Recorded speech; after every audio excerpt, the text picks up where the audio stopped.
Here's the VerbeekOlater.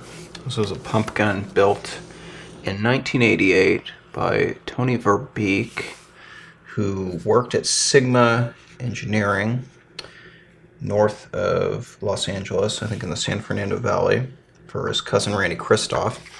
And Verbeek played on the team's Sudden Death, which was based out of Conquest. And Dave Bassman was the captain of Sudden Death. And while working at Sigma, Tony Verbeek made this gun for Sudden Death to use at the 1988 Masters in Nashville. So he built this gun, and it looks just like a long-barreled bore-drop nail spot, but it shares a lot of similarities with the Rebline pump.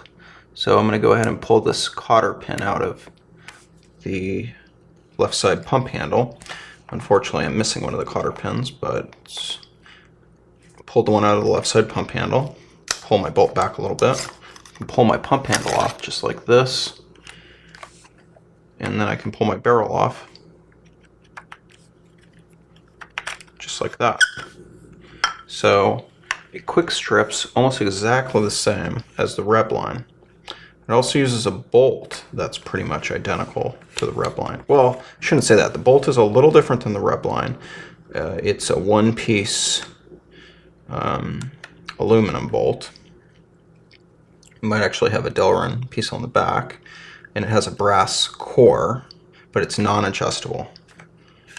But yeah, the body is made up of these two separate pieces, just like Steve Busick's Rebline. But this gun definitely predates the Rebline. So Verbeek made this gun for Sudden Death to use. He said he made about 20 of them, and they used them at the 1988 Masters, but unfortunately he bored the barrels out for nail spot paintballs. And at the Masters, it was the PMI, a sponsor. I think the paint that they used was RPS, and RPS is a little bit smaller bore. Oops. One of my pump handles is bent, so it causes some problems. So the paint that they used was smaller bore, and it was really cold, so the balls were shrinking and kind of dimply, and that caused a lot of problems with these guns when Sudden Death used them.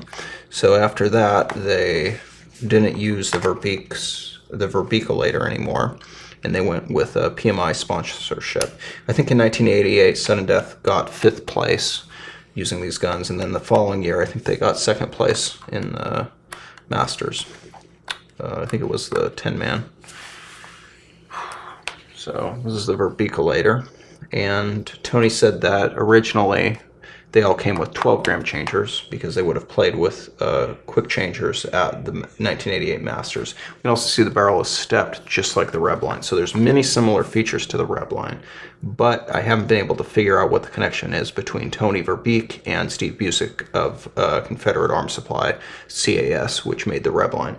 Tony doesn't remember selling the design to him, but I imagine that maybe after Tony left working at Sigma, his cousin Randy, who ran Sigma, possibly built some of the guns for Steve Busick, and then Steve Busick took the design and had a different machine make them later on. So that's the VerbeekOlater, and this is actually the only one I've ever seen, but I do know that Tony has a few, and Joe Comstock also has one.